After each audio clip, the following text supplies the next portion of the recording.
afternoon, it's Kevin here for a Celtic State of Mind and welcome to your Wednesday Bulletin. Today this bulletin is sponsored by the Penalty Spot. The Penalty Spot is in Sword Street in Glasgow, and if you're looking for any Celtic memorabilia or framing or get tops framed or anything like that, pictures framed, Kevin Tate's your man. So if you've got anything that you need done for Christmas, go to the Penalty Spot in Sword Street and Kevin will sort you out. Brian, how are you? You haven't been here for a wee while, so I may as well come to you first. I'm glad to be back. It's good to be a hump day hero once again, or a Wednesday warrior, or a Wednesday other W word we get called sometimes. No, miss these lads. It's good to get back and talk to Celtic again on a typical Wednesday. Colin, we're going to this one's got to be a concise hour because you're going to Dingwall, eh? So you're travelling up to Dingwall in a couple of hours, eh? So. Long journey ahead, but hopefully it'll be worth it. We'll bring home a 3 points, so a bit of luck. It'll just be who lines up for the team tonight, and that's what we're going to be discussing. That's what we're going to do. We are going to discuss that, and we're going to have a look at other things in the world of Celtic as well. But I'm going to go into the comments right away because John Curie, sorry, that looked like an eye. I need to get my glasses sorted. Comes in with a great point. I'll come to Colin I'll come to Colin first with this. Winning tonight is imperative because winning the league is vital. However, winning the cup is important, especially psychologically, as we become winners again and get our first silverware. Colin, if we have a look at the cup final first. Can we actually say it's defining in Postecoglou's reign? Can we actually say it's season defining, or is it still just far too early? Or will it just give us a boost to see us right through at the end of the season? There's a lot of variables here. Definitely. I would say it'll give you a boost if you win on Sunday. I don't think if you lose it's the end of the world, to be perfectly honest. I mean, although I say that and I will feel as if it's the end of the world if we do lose and I'm sat there at Hampden. But in the grand scheme of things, the league is the kind of bread and butter that we need to pick up this year. Getting back to Hampden, getting in amongst the trophies, that's a really good thing to be part of. But it'll mean nothing at the end of the season if you've picked up the League Cup but you've not won the league or you've not won the Scottish Cup or anything like that. Nobody will be saying, that's a fantastic season. They'll be saying, it was a great trophy, it was nice to pick it up, but how come we couldn't do it in the league? So, as you say, there is a lot of variables into it. I think the way that we've approached each game this season, it's been a 90 minutes at a time. I don't think that Postecoglou will have allowed the players to even think about Sunday. I don't even think he's thinking about Sunday just now. For me, his thoughts will be on tonight's game. And you speak about variables. You take a look at what's happening down south, how quick a squad can be decimated by the current COVID situation. You can't think too far ahead. Just get tonight out the road and get everybody safe down the road, and then you can start focusing on Sunday. 3 points tonight and a trophy on Sunday, that would be a fantastic week for the club. Brian, Colin makes a great point there. I mean, I think we all expect the players not to be thinking about Sunday, but we're fans, we are thinking about Sunday. That's what we do. We're always 3 steps ahead of each other, eh? And it's this is cup final week. It's been built up as cup final week, and tonight we've got a tough game in Dingwall, which should take care of itself, but we are looking towards Sunday. And like on Sunday, we could have 2 ex-Celts sitting in the Hibs dugout, which adds a complete another twist to the cup final tale. See, I disagree slightly with Colin some of the things, because I think Sunday's absolutely imperative. Because I think if you look at this narrative around Postecoglou since coming in, a lot of people were on board with him right away. I think we all were on board right away. But there is some niggling doubts, some questionable things still. And if he goes to the first final against Hibs and loses after all that story, after overcoming all those things, I think that could be devastating, affecting the team for the season. I think the fans would really start to question. So I think as much as tonight's super important in terms of the league, which it is, we've got a lot of time to make up in the league. There's still a long way to go. We've only got 1 game to win the cup. And look, it's not the case that you can pick one over the other, right? Because I never want to see Celtic lose or drop points ever. But if I was to, the taglines, can we rest anyone? I think we should rest as many as we can tonight. And that's no disrespectful to Ross County, because if you consider the performance against Betis, when it was an entire unfamiliar starting 11. I'd wrap as many people as I can in cotton wool for Sunday, because I think dropping points tonight would be devastating. Losing the cup final would be disastrous, I think.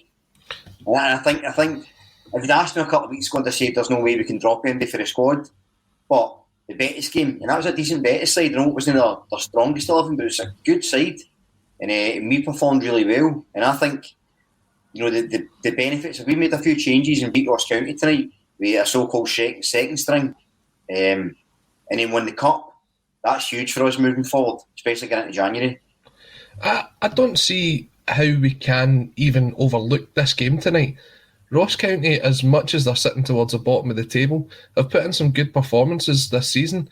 I saw the Celtic Analytics boys posting out that if you look at their stats and the chances they're creating, they should be further up the table than what they are. And you take a look at it, when Ross County keep a clean sheet, they win games. That's been the key to their success this season. We're going up there tonight without a striker. We don't have a striker at all. We're going to be playing David Turnbull up there. It was a struggle at times at the weekend there. We can't afford to rest anybody tonight. If we lose tonight, Rangers will win that game and they'll go 7 points clear. We can't keep letting this slip into January and into the new year and thinking we're going to catch up at some point. We've got to stay as close as we possibly can. I know it's a risk ahead of Sunday, but you've got to do it. See if James Forrest and Kyogo could make it tonight, would you play them? No. Right, so you rest players, wouldn't you? But that's not resting them. There's no way that they're 100% fit to play that game. Yeah, if they could play tonight, but maybe only 60 minutes, would you play them for the start, or would you keep them for Sunday? I'd put them on the bench and I'd bring them on. Right, so you wouldn't start them, is the point. That's what I mean, because for me it's too much of a risk. I get what you're saying, because I think it's going to be a hard game tonight.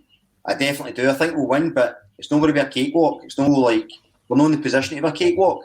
I just think, if this was the best way of putting it, because I don't think you're wrong. I don't, I see where you're coming from.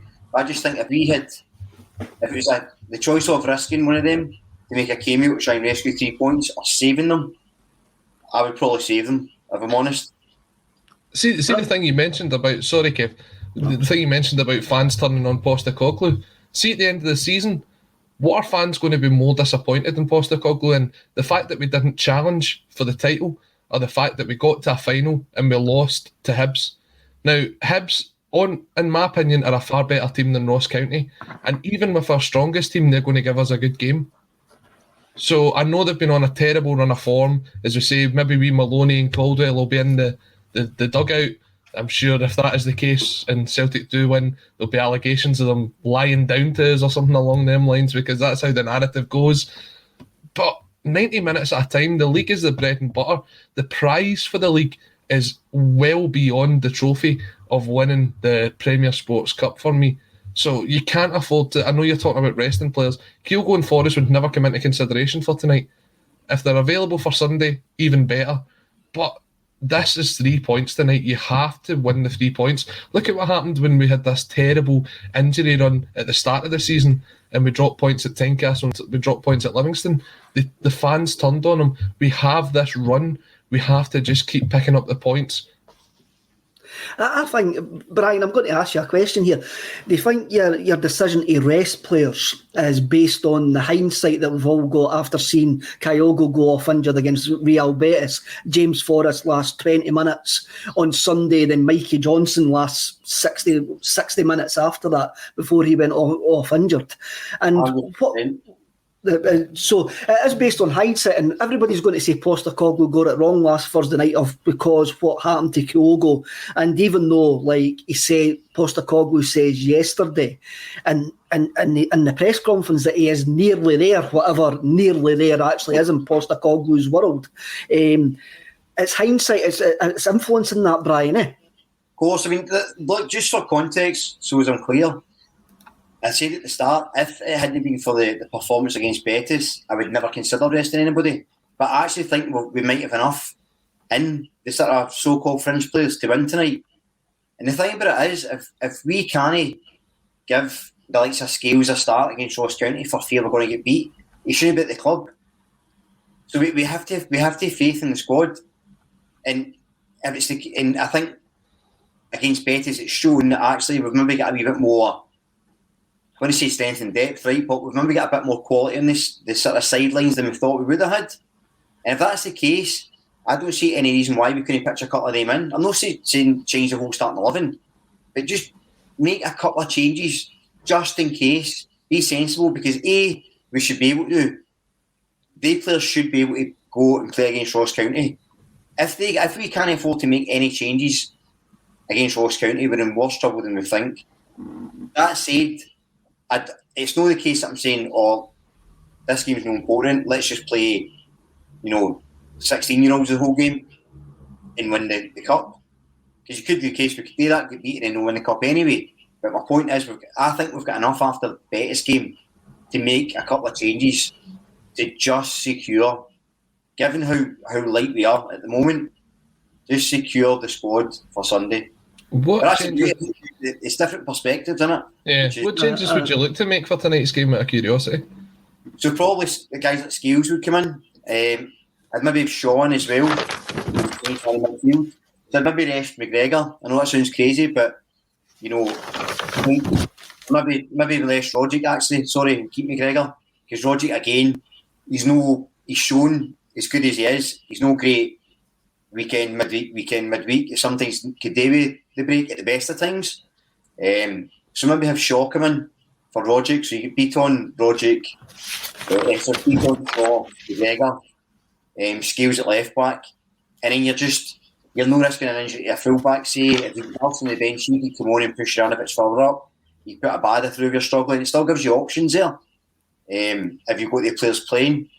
Me personally, I just think it gives him a bit of confidence. We could be able to do it. Obviously, we can. And maybe the boy Moffat, maybe give him a start as well. Because Mikey Johnson's only just came back as well, remember? And what you don't want to do is throw him in 40 minutes he gets injured. He's out. Start like a Moffat and then bring Johnson on. Something like that. He's out the game tonight. Johnson's not playing. Oh, is he not? Well, there you go. So that's... There's a couple of comments here, but I understand where Brian's coming from there. Like, Brown Warrior comes in, play the Betis team. Barca boy, every match is important for Celtic. We can't pick and choose. And Sean F picks up on something here that Brian just says. Would you risk playing Rogic tonight? He's one of the players I'm hesitant in playing. Colin, what's your thoughts on that? I think a lot of this comes from the fact that we can't seem to manage to get through a 90 minutes without picking up some sort of injury recently. I don't know if that's because I've not had the turmeric, Kev, as we spoke about a couple of weeks ago. That's a joke before somebody jumps on me there. Or it's just the amount of games that we're playing in such a short period of time. Look, this is going to be a tough physical game tonight. They are going to come out and have a right good go at us, and they're going to try and kick us off the park, because that's what they've shown that they do to other teams as well. They've been allowed to do it as well with the standard refereeing. You don't even blame the players for it. Brian, we could have a 2-hour special on the standard of Scottish refereeing this season. It's been dreadful. Look, Rogic is the most intelligent footballer that we've got on that park, and considering that the space is going to be tight on a narrow pitch up there, you're going to need to try and get the runs in behind. He's going to be the one to kind of put the key in the padlock tonight to get through that defence. There's no other player that can step up and do that. The question for me is, who do you play up front? Because we saw that Turnbull was up front at the weekend. His movement wasn't the greatest. He's not the quickest player. There's been talk, and I know that Jim Orr's been a big advocate of this, of playing a Bada through the middle. I think tonight, if you're going to do anything, that's the one. The only problem you've got there is who's going to play left and right of him. Is it a case that you're going to need to try and pack the midfield with midfielders and have the fullbacks as your only option going up and down the park, which isn't how Postecoglou wants to play? Or do you play someone out of position on that side? You look at the way that Henderson stepped into the game against Betis in the second half, playing on the left-hand side when he's not a left-hand side player. There's players that probably are going to need to play out of position tonight. Would Juranovic step one forward and Ralston come in at right back? Questions like that will be the kind of big decider on when the team comes out. I don't think Moffat will start. I think it's a bit much to kind of throw him in, but he is a good option to come off the bench. I could see the likes of Joey Dawson being there as well to make up the numbers tonight. we are very light, as you said, but you've got to try and play your strongest team. If you can get 2-3-0 up, then start resting the players and look ahead to Sunday. But the 3 points need to be picked up tonight. Anything less, and there'll be loads of questions to answer tomorrow. Brian, I'm actually more relaxed about tonight because the game's not at Celtic Park. The reason being, he's actually touched on it there just now. Actually, watching games of football apart from the St Mirren and Dundee games at Celtic Park this season has been utterly horrendous. The way that teams have came and set up, the way that teams have came to actually cheat, time waste and boot us off the park, the way that their managers have moaned when they've left Celtic Park. It's been utterly shocking. It's been terrible to watch football at Celtic Park this season, and that's no Celtic's fault. I'm talking about guys like Martindale, Nielsen, and Graham Alexander on Sunday. They're an absolute disgrace to football. So I'm actually quite glad this game's away from home tonight. I can get where you're actually saying to rest players, but I'm having a look at my team here, and I'm having a look at the squad, having a look at my team. And I'm with Colin. I think the only choice that we've actually got to make, I think Turnbull will be through the middle tonight. The reason being that Ange Postecoglou has already says that was only one change, that was only one move, moving Turnbull further forward. Mm-hmm. If he was going to move Abada and Forrest, it meant moving a couple of players, so he only chose to move one. On his right-hand side of Turnbull, I've got Abada, the reason being because there's nobody else. And on the other side, I've got Montgomery, like he done against Betis. In the middle, I'm playing Rogic because we actually do need to win this game of football, and Tom Rogic is vitally important for us to win this game of football tonight. I've got Beaton there in the midfield. I've also got McGregor. At right back, I've got a question mark. I've got Juranovic or Ralston. But then Colin made an interesting point. Could Juranovic play up top in the front three on the right-hand side? So he did in the second half at the weekend. Or could he also play in the midfield? Could he also play in the midfield, which means Beaton wouldn't play, and you could move McGregor back to that 6 role if we are going to utterly dominate the ball. And we do get more space in away games, we really do, because teams just didn't seem to actually park the bus as much away from home. I mean, the only danger with playing Juranovic and Ralston is you play your 2 right backs again. And again, imagine we get a couple of hamstring injuries for that. So that would be my concern, although I do think it's an option.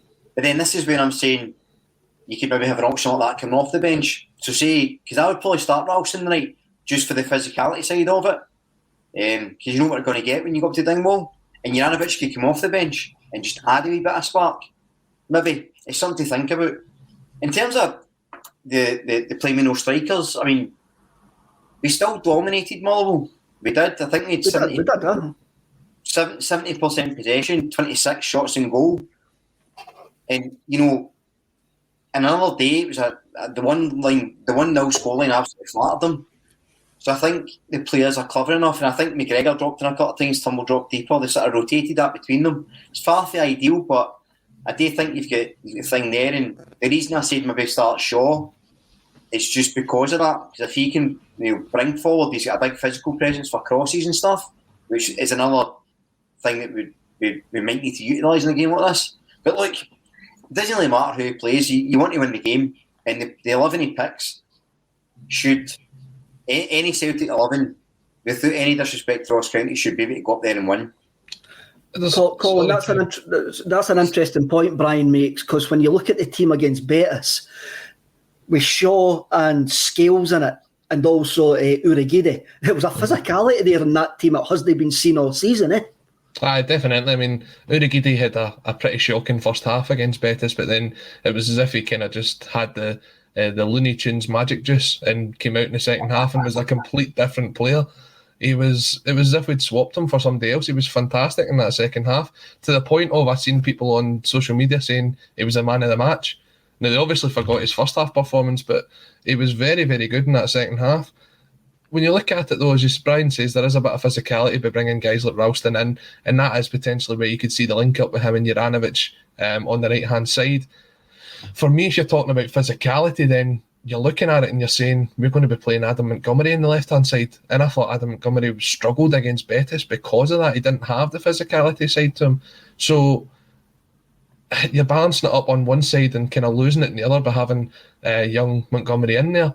Now, hopefully there's a bit of space that he can get in behind tonight and he can kind of find that space out there.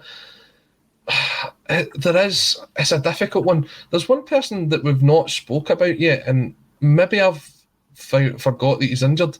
James McCarthy, where does he come into this? Well, strangely enough, Postecoglou says yesterday that McCarthy was fit.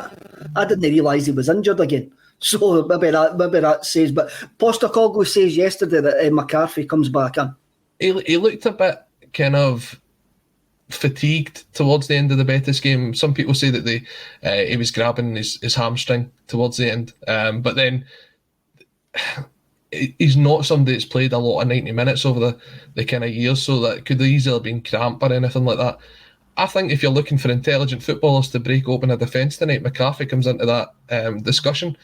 Yes, he's not the most attacking-minded player, but some of the assists he's already had this season have been good. So you're looking at it, potentially could it be McCarthy, McGregor, Rogic as your three and then Turnbull off him? No, Brian. I'm always looking at ways to get near beat on out my football team. I'm always, sir. That's just the way I'm defaulted. That's my trope. That's my running joke. McCarthy comes in for beat on. You into that? Potentially, I think McCarthy needs. I think there's much muchness with him. I don't think either of them offers that much going forward. But they do the kind of dirty work. McCarthy, I think after about 50 minutes, he was absolutely dying against Betis. But did see the game out, to be fair.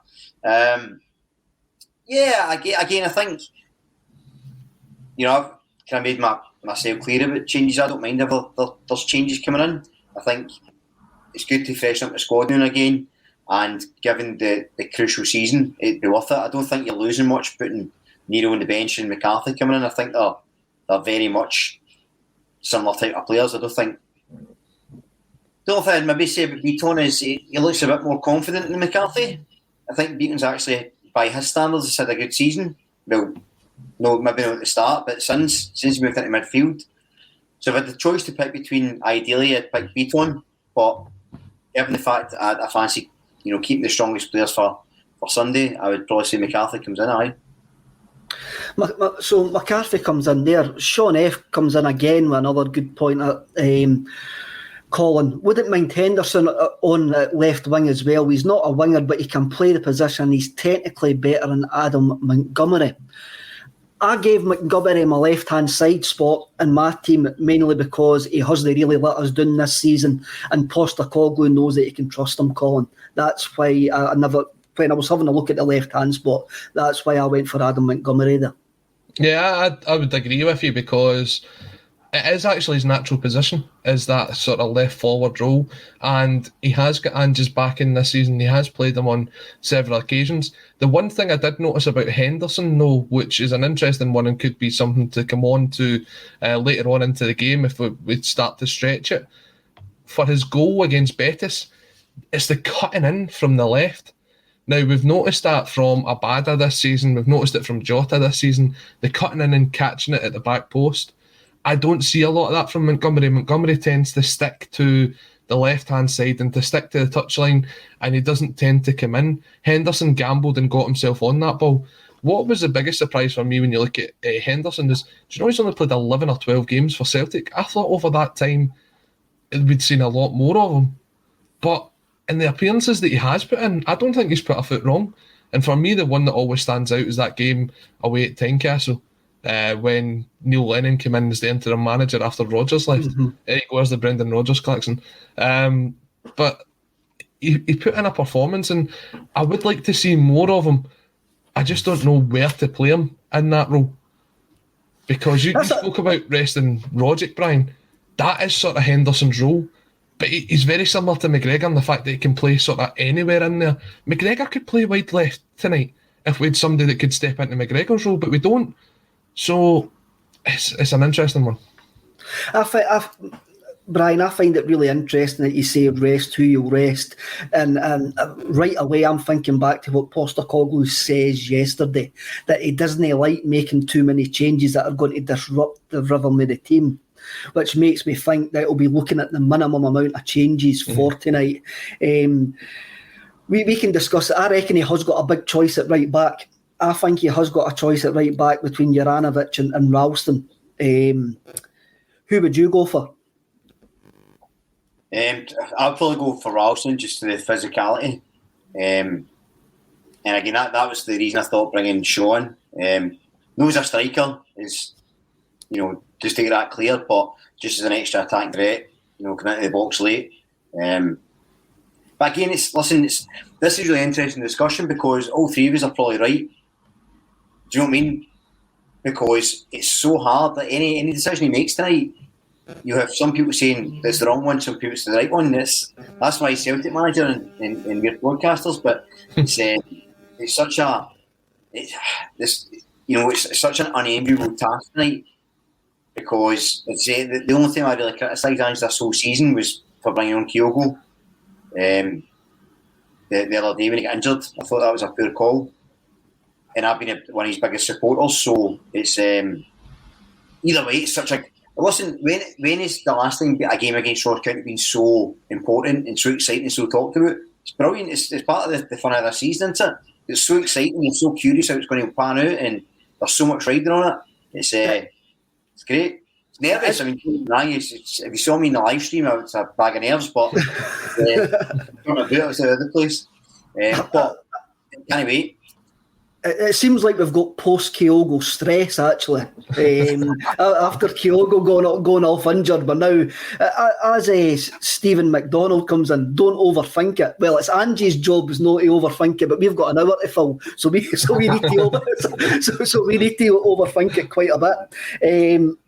When I wrote my team down, I'm going to tell you my team, Colin. My team's Hart, Juranovic, Starfelt, CCV, Taylor, Beaton, Rogic, McGregor, Abada, Turnbull and Monty. The reason I'm going with that is, now, I don't think it's been mentioned enough, David Turnbull's attempted lob at the weekend is one of the bizarrest things I've ever seen at Celtic Park. I thought he'd done well eventually. His touch was a bit off at time, but he done well eventually in a role that's completely alien to him. But we still created 20 chances. We still had 20 shots at goal. We missed 3 massive chances, and it was Rogic that missed all 3 of them. Absolutely massive chances. And you look at the way that we create chances, Colin. We get to the byline and we cut the ball back. Mm-hmm. We get to the byline, we put decent balls into the box.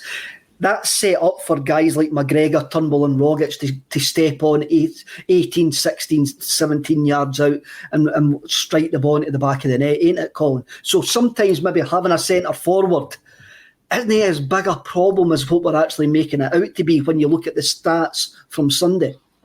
We just need to do more of that though, Kev. There's been a lot of times this season where the ball hasn't really got to the byline and cut back. It's been a case of it's got to maybe the 18-yard box and a whipped crosses came in.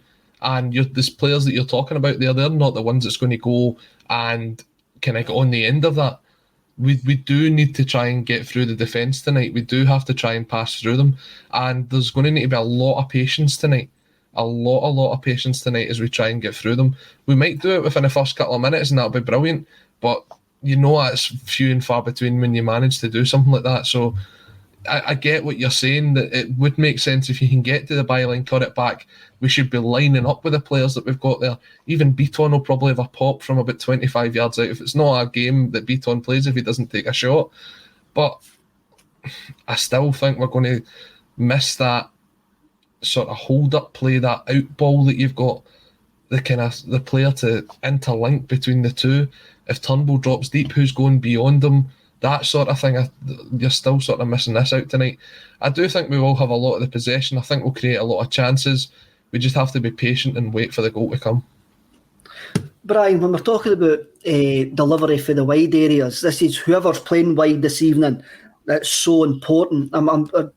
Something just came back to my head there, where Abada burst into the box in the second half on Saturday and completely skied across out for a shy. When I think it was Turnbull was standing himself in the middle and Rogic was at the edge of the box.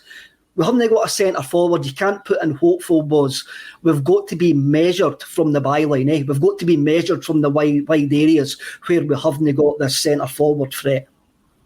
Yeah, I mean, I think the interesting thing with Abada is I kind of agree with.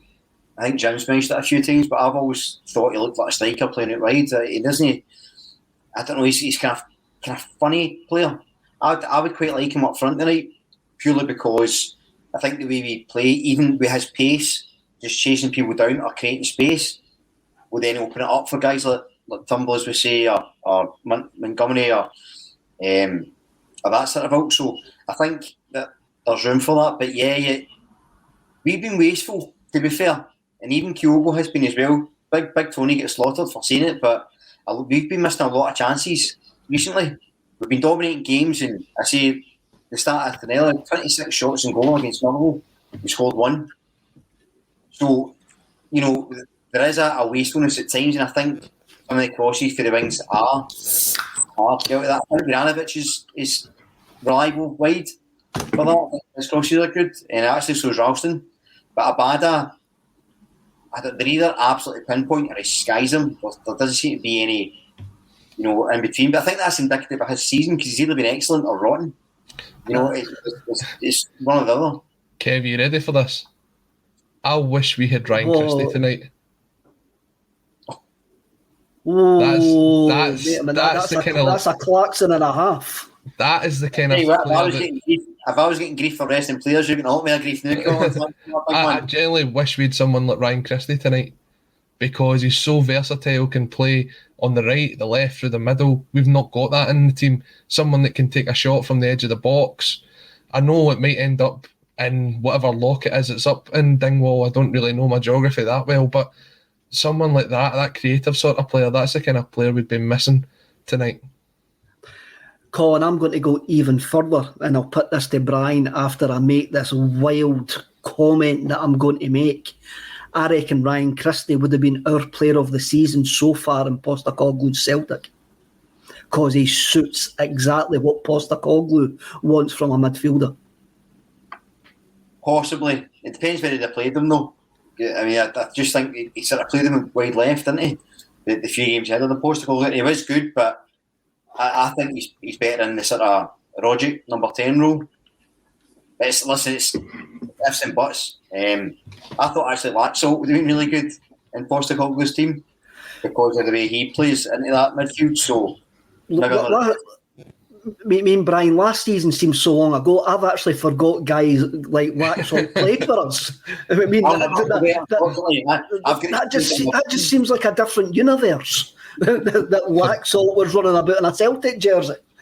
But I suppose we shouldn't reminisce too much on last season, lads. Let's take a look forward. Let's take a look forward. I'm going to bring up this comment for Ronaldo, 1888.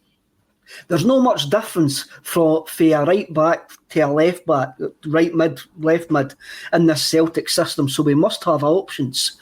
They're not doing much different in every game. Colin, Sunday afternoon, I think it was about 80 odd minutes, Juranovic gets to the byline and puts in a fantastic cross, I think, for Abada at the back post to head it in. After seeing that comment and after thinking about this more and more, I'm getting more tempted to put Juranovic either in the midfield or further up front. Well, that's what I was saying earlier on. Playing the two of them, I think they've got good chemistry when they play together, Juranovic and Ralston. You're talking about bringing Ralston in for his physicality. To be honest, Ralston's overall play this season would probably earn him that position so far. I know a lot of people said that Juranovic had a very good game at the weekend. I didn't really see a lot of that. I think having that link-up play also helps in the fact that Ross County's probably going to have Regan Charles-Cook up front tonight. And he is a speed machine, an absolute speed machine. So having an extra defensive cover in there will help for any of the sort of breakaways that they get. And you're also adding another threat from a corner from having Ralston in there. Do you know what I mean? Juranovic isn't really going to put himself about there at the corners. We're probably going to get a fair few of them. It's worth it for me to kind of play the two of them tonight. Then the thing is, if you kind of get to the stage of you're maybe a goal or two up in the second half, you can take one of them off, and the one that comes off will be the one that starts the cup final. Definitely. What do you think of that, Brian? Do you agree with that, or would you go for something different? No, I think it's a sensible approach. Actually, I did like that combination. I thought they did work well together. I would still be hesitant about playing the two of them in the one game, just given the sort of injury crisis. But you talked about Urhoghide, so I've long said I think he's a centre back playing at right back. But you can maybe have him at right back with Janovic further up, Abada through the middle, Monty left, Scales at the back, Henderson in the logic role, and McGregor and Beaton. That could be some changes, and then you've got the dynamic, and then if things aren't going well, Urhoghide could come off, Ralston could come on, gives you that option. There's things you could change, but again, it keeps going back to the original point. Whatever team we play tonight should be enough to beat Ross County. And I'm not being disrespectful to Ross County because I think they're better than the sort of league position suggests. I think they're a decent outfit, and we are away from home. But I think whatever way we line up should be enough. Hopefully. It should be enough, Colin, and it could just be, as I say, I think we've got post-Kyogo traumatic stress, actually, the way that we've actually thought about it. I mean, we've got 8 players out injured, Colin. We have got a right to be worried. We have got a right to be worried going into any game because we're at the start of our journey under Postecoglou. Somebody mentioned way back at the start of the comments that, like, winning this, there's a lot of players in that dressing room haven't won a trophy. There's a lot of players in that dressing room, have they been to Dingwall? So everything is new. Everything is new to the squad. And we're going into this way, not like under previous seasons, if we go under like the Rodgers team, who were virtually the same for 3 years, we knew week in, week out what we were going to get. We can't say that, and I think that's actually playing on our nerves. I think it is, and I think that's why we're overthinking things, I saw an interesting stat the other day, and Postecoglou's already come out and put the blame on himself for this, for the fact that the amount of injuries we've picked up, because it's his style of training, it's his style of playing. We've played, by the time we play Rangers on the 2nd, we'll have played 38 games already this season. That is a ridiculous stat. By the end of the season, we'll be playing close to 60. When you look at the team, when you look at Postecoglou's former teams and the amount of games they play a season, by the time we've played 38 in January, I think it was like 5 out of the last 7 seasons. That's the total amount of games he plays a season as a or manages a season as a manager, because of the way that the league format is over there. By the time you add in qualifiers, by the time you add in the League Cup, the Scottish Cup, and everything else in between, it just shows you that we're kind of sitting here going, the squad depth is just not there. And when you get to January, I mean, I'm looking forward to the signings that look as if we're going to get the kind of over the line for the early January, the 3 players from the J-League. I still think you need another 1 or 2, because even with those 3 players, 8 players out injured the way we've got it right now, that's still a very light squad. If you add 1 or 2 into that squad just now, it's still not up to the standard of where you want to be at. Brian, now what I'm going to say is I reckon this is going to happen in January. We're going to get the 3 Japanese players over the line, and we'll more than likely sign Jota permanently, and that'll be it. I think that's our business in January. I know what Colin's saying, but I can't see us getting any more than the 3 and signing Jota permanently. Does that sort us out going forward? So I think Colin's got the optimistic view. You've got the pessimistic view. The realistic view. The realistic view. Realistic view, maybe, but I think the only way we get more than the 3 players in is if more than 3 players leave.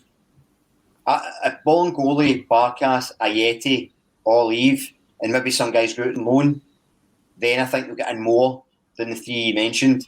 I think Jota's a definite. I think we'll definitely sign him. It'd be crazy not to, even if it's just to sign him and move him on for a bigger fee.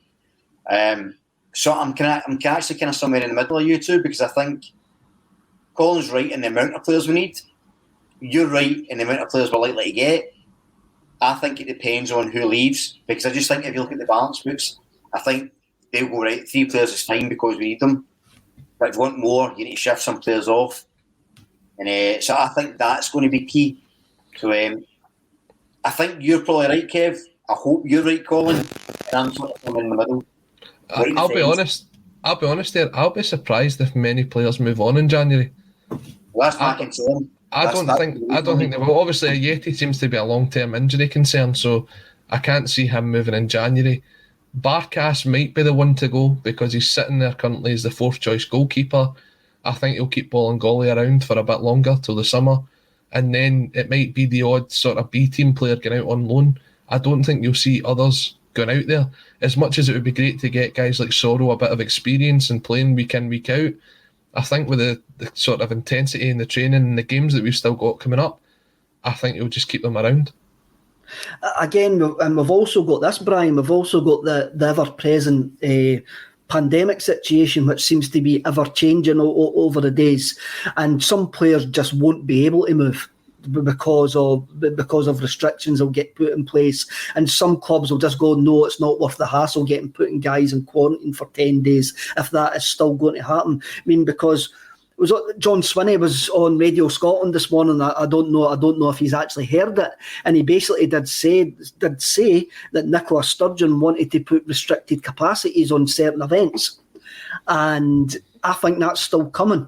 So I think football again is going to be not targeted or hammered, but it is going to come under certain restrictions over the next few weeks, and that could affect these guys coming in for Japan as well, Brian.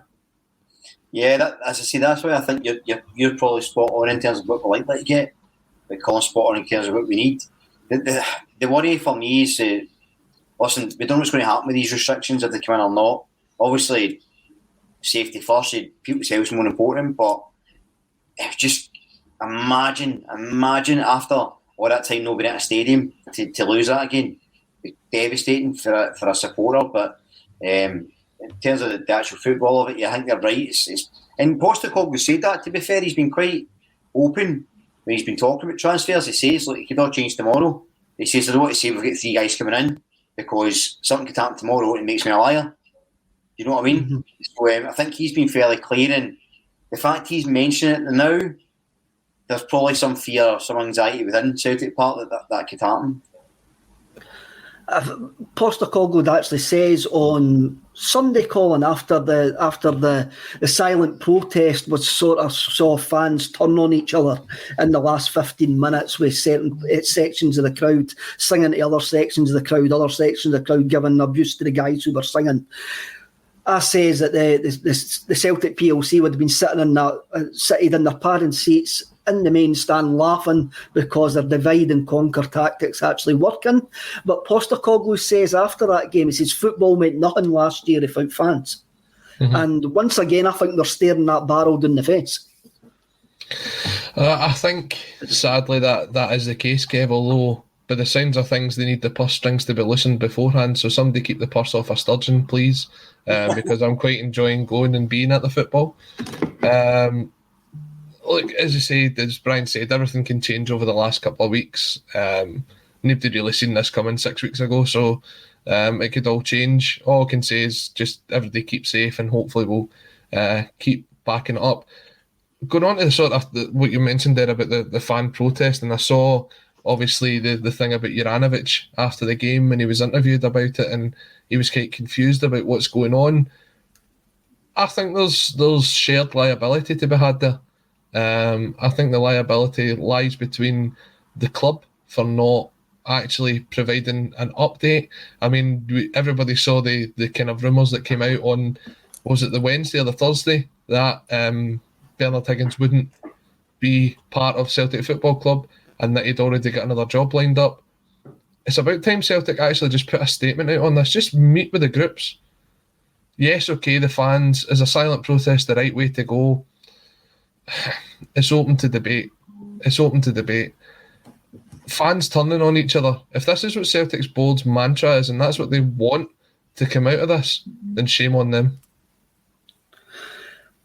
I'm just making a wild accusation there. That's what they want, because the fact is they don't like comment. They don't comment on anything. And if it is now like affecting the players, Brian, if the players are now starting to ask questions, the club have got to come out and say. The club have to come out and say something now. The club could have nipped us in the bud 2 or 3 weeks ago, but they haven't. They've allowed it to rumble on for whatever reasons they feel fit. If it's now starting to affect the players, then they've got to take action, Brian, eh? Aye, listen, I disagreed with Colin at the start of the show, but I totally agree with him there. I think that was wonderfully put. I think he's exactly right, because there's so much split responsibility with it. But the fact is, irrespective, the board silence is again exactly the same as last year.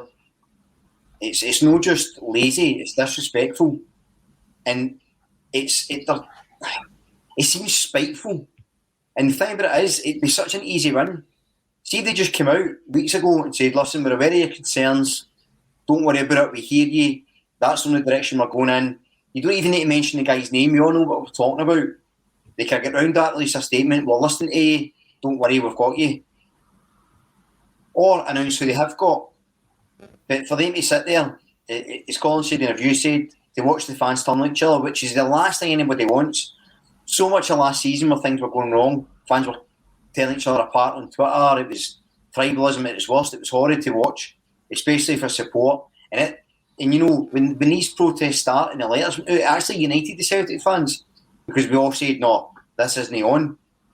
But it's now getting to the point, the board's silence is actually causing people to argue amongst themselves, and that's not what you want at the stadium. And if it's starting to affect the players, it's not just on the Green Brigade or whoever else that's starting the protests. It's not on the fans fighting against them. It's on the board above. They could have fixed it, and they don't want to. And it's either, as you say, it's either negligence because they don't understand what's happening, in which case they're not fit for purpose, or they're being spiteful and arrogant, in which case they're not fit for purpose. I just hope it fixes itself sooner rather than later, because, said at the start, there's so much to be positive about this season in terms of the club, the players, the gaffer, getting back to the grounds. There's so much to love and enjoy about being a Celtic fan again. And you can't, for this to be a point of discussion again and fans fighting each other and arguing is so disappointing to me. Definitely. Just before we move on from that point, if you're watching us and you're liking what you're hearing, please give us a wee thumbs up, please, because it helps the channel longer term. David Kelly, the board didn't ask the GB to sit quiet like wee lassies. The fans being angry at them isn't the board's fault. I despise our board, but this isn't on them. I slightly disagree with that, Colin. This is on the board, because the board have actually caused this by, one, looking to appoint Bernard Higgins in the first place, and two, not commenting on the situation.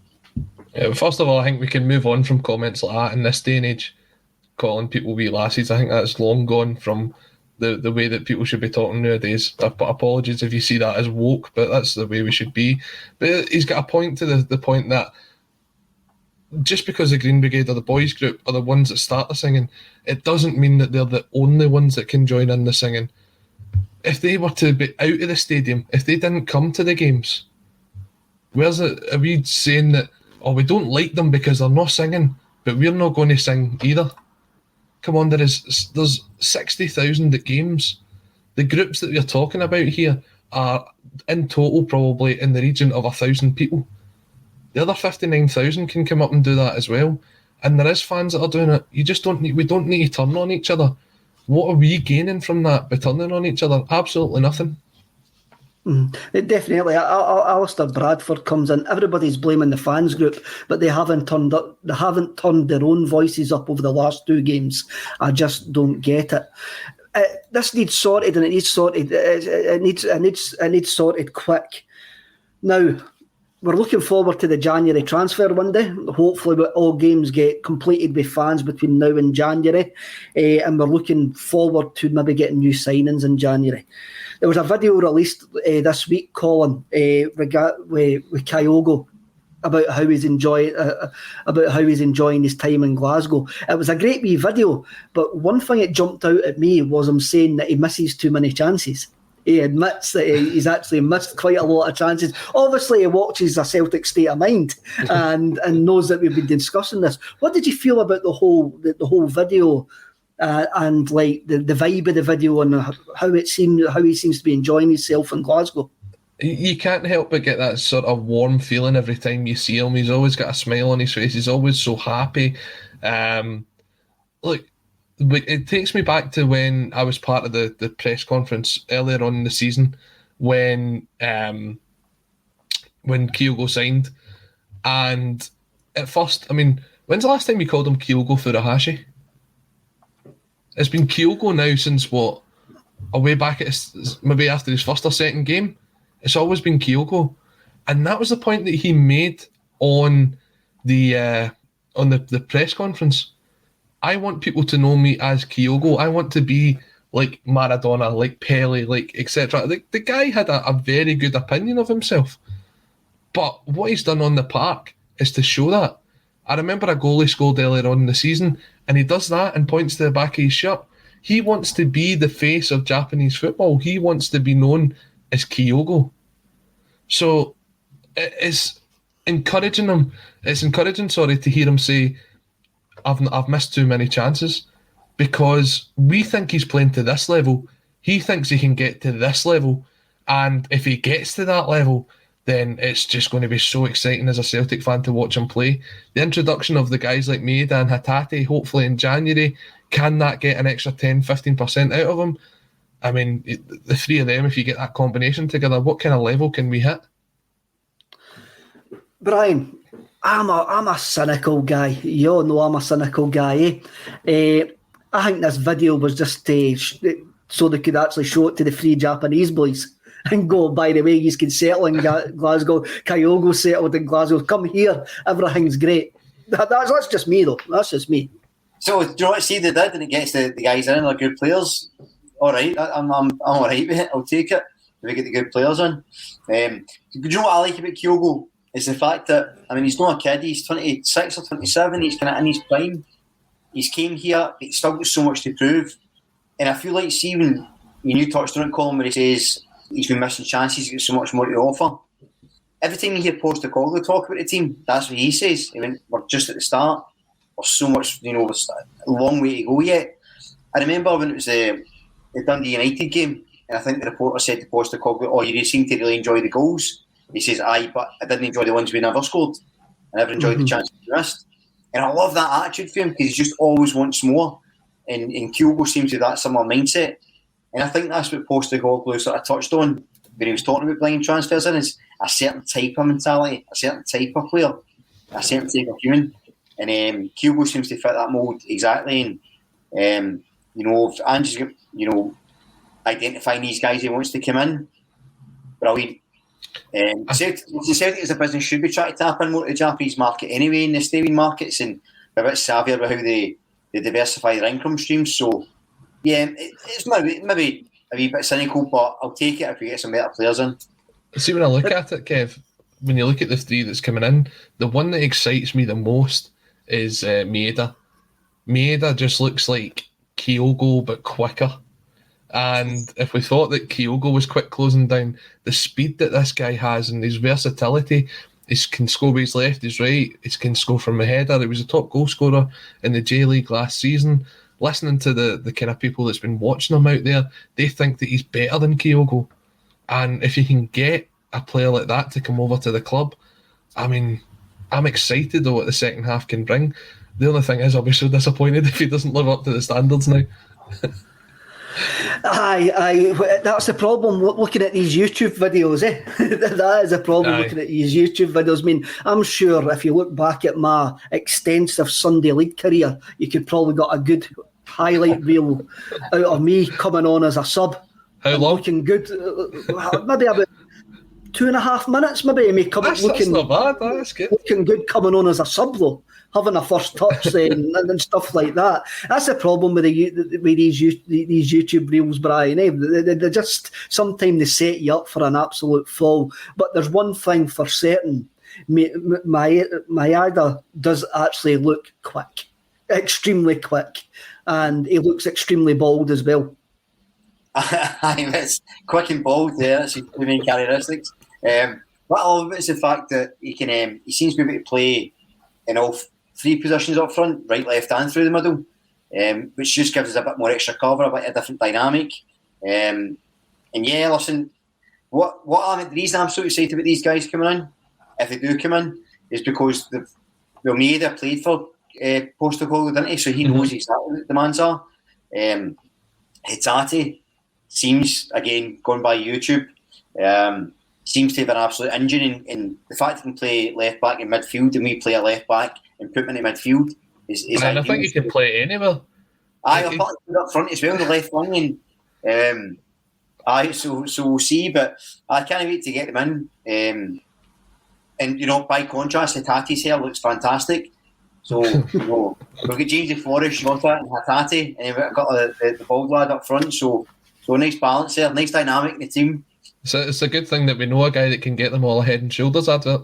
Well, he nobody did it.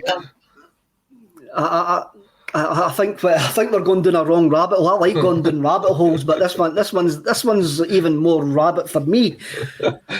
The Europa League conference draw was made on Monday, and it was drawn first time. It didn't need to get redrawn, and we got Norwegian champions Bodo Glimt. Now, Bodo Glimt actually seem like a club who have had a massive sweet spot over the last couple of months in their philosophy and their players, and also in their results. They got the eye-catching result, beating Jose Mourinho's Roma 6-1 at home, and they seem to be going really well. It is a tough draw. For me, it's a 50-50 draw. Now, if you look at the two teams at this precise moment in time, it's a 50-50 draw. But the tie's in 8 weeks or 10 weeks, whenever it is. Mm-hmm. The Norwegian season's finished, Colin, and their team could change by the time we face them in February. What did you think of the draw? Were you happy with the draw? Was it one that you're looking forward to? In terms of travel for the team, I think it's a good draw. Only having to go to Norway, there was some particularly tricky ties that could have came up there. It is a tough draw in terms of the team that Bodo Glimt were last season, because as you say, their season's over. They've got some fantastic players and some that have been linked with Celtic before, including Patrick Berg, although it does look as if he's going to move to RC Lens in Ligue 1, so you wonder what kind of team you're going to come up against. I did see an interesting stat, though, that they've got a 5,000-seater stadium and a plastic pitch, so it's a bit like going to Hamilton away. So if you're kind of used to playing teams like that, obviously it's going to be a higher standard than Hamilton, but look, over the 2 legs, I think by the time we get there, they're still going to be in pre-season. We should have enough to do it, and I'll look forward to the 2 ties because I think they're 2 teams that want to play exciting football. As you've seen, getting a 2 each draw away at Roma as much as the 6-2 or 6-1 win at home. So it's a team that you're kind of looking forward to seeing, to see who will end up being linked with over the next couple of years, because that's what tends to happen when we play these teams. It should be an exciting tie and hopefully our first knockout victory since 2004. That's a horrible start, that, Brian. First knockout victory since 2004. When I looked at the draw, looked at the team straight away, my gut instinct was we'll need a couple of goals to go across there, because they're just coming back, as Colin says, they're in pre-season. So I wouldn't like to go across there with a slender lead. Just basically, as Colin says, we're 5 miles from the Arctic Circle. It's on a plastic pitch. They things didn't usually bode well for us. No, but I think you're right. Any draw would have been a tough one, regardless. One of the things that Postecoglou has often spoke about is he concentrates most on what Celtic do and not what the other team does. So I think any team would face its own individual challenges, but the fact that they're not playing a competitive game before they play us is surely an advantage for us. So that's really good. The fact we're not travelling much, as Colin touched on, is really good. Plastic pitch scares me a bit. But again, the fact that we should be getting players back to that team, be full strength and strengthening in the January transfer window, if all goes according to plan, I'm quite optimistic about it. And I say that's no disrespectful against the Norwegians, because I think I'd have felt that way going into any of the ties, honestly.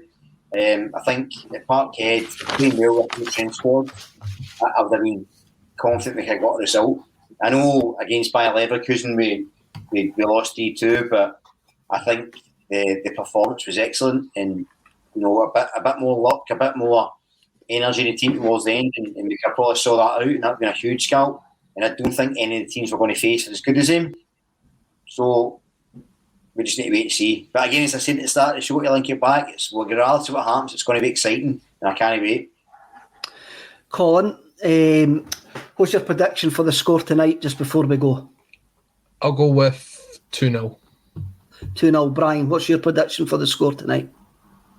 It's going to be tight. I think it'll be the odd goal in it, so 2-1. Celtic, obviously.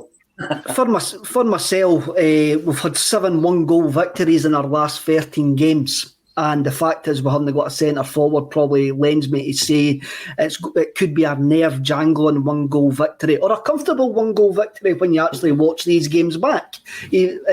So, right, everybody, thank you so much for watching us. We had over 1,000 watching us there. Thank you so much. Stay safe out there. Keep yourself and your family safe. Watch Celtic tonight. Give us a like, subscribe. Go on the store. My book's now on the store. The ACSOM Tracky Top is now on the store as well. If you order this week, we'll hopefully get you it for Christmas as well.